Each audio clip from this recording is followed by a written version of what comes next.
Hai, selamat petang, salam sejahtera. Ramai orang sekarang dok sibuk kata pilihan raya akan diadakan pada bulan November atau Oktober ini. Ramai orang telah menjangkakan bahawa Parlimen akan dibubarkan selepas pembentangan bajet.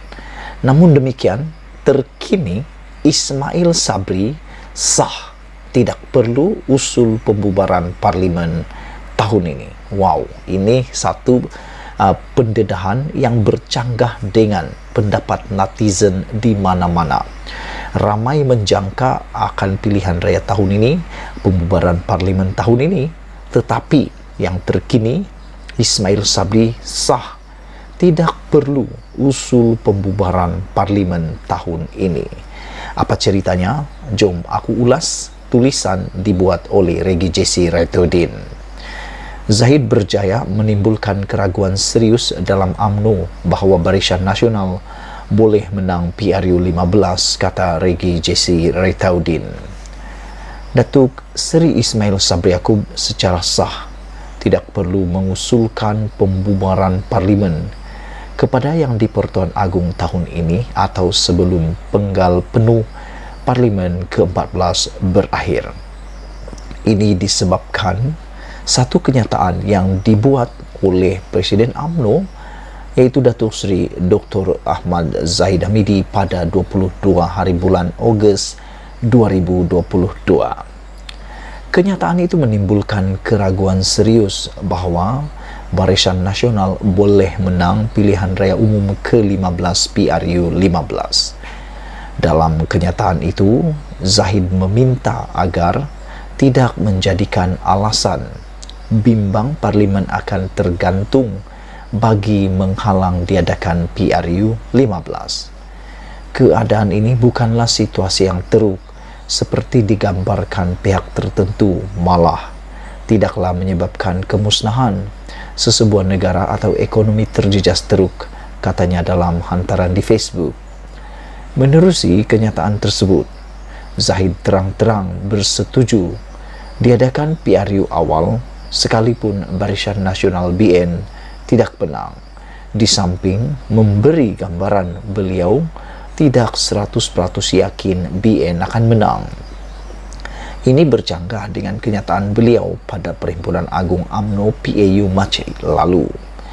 Pada perhimpunan itu, Zahid mendakwa BN semestinya akan menang sekiranya PRU 15 disegerakan dan menggunakan alasan ini sebagai syarat untuk mendapatkan persetujuan delegasi agar PRU 15 diadakan secepat mungkin.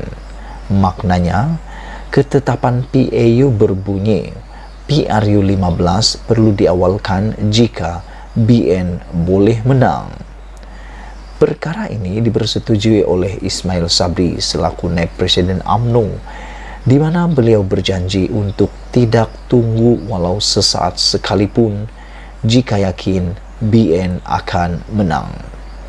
Namun, kenyataan terkini Zahid membayangkan pemimpin UMNO tidak yakin BN boleh menang dan setuju diadakan PRU awal, sekalipun BN tidak menang.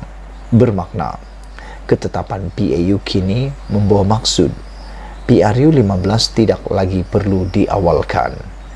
Ini bermakna Ismail Sabri tidak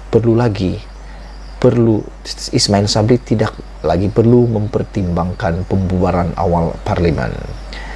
Jangan lupa, ketetapan PAU semestinya mengatasi ketetapan Majlis Kerja Tertinggi MKT berdasarkan peruntukan perlembagaan UMNO. Justru, MKT tidak boleh membuat sebarang ketetapan baru berhubung PRU 15 atau pembubaran Parlimen yang boleh mengatasi ketetapan PAU. Namun, biar apapun pendapat Zahid atau ketetapan PAU, sebarang keputusan atau ketetapan UMNO tidak wajib dipersetujui oleh Ismail Sabri selaku Perdana Menteri Malaysia. Kamis lalu, Regi Jesse Raitudin menulis, sebagai ahli UMNO, Ismail Sabri tertakluk kepada semua keputusan yang ditetapkan parti menerusi Perhimpunan Agung UMNO PAU. Namun, sebagai Perdana Menteri, Beliau tidak tertakluk kepada sebarang keputusan parti berhubung soal takbir urus negara atau pengusulan pembubaran parlimen, dan hanya bertanggung jawab kepada rakyat, kerajaan dan yang di-Pertuan Agong. Kedua-dua peranan ini tidak saling bertindih. Malah, peranan Ismail Sabri sebagai Perdana Menteri berkait dengan keahliannya di Dewan Rakyat dan termaktub dalam Perlembagaan Persekutuan, sekaligus menjadikannya peranan lebih utama berbanding peranannya sebagai ahli UMNO. Tindakan kepimpinan tertinggi UMNO menekan Ismail Sabri untuk mengusulkan pembubaran parlimen adalah salah, memandangkan parti politik tidak berhak memaksa Perdana Menteri untuk melakukan sesuatu.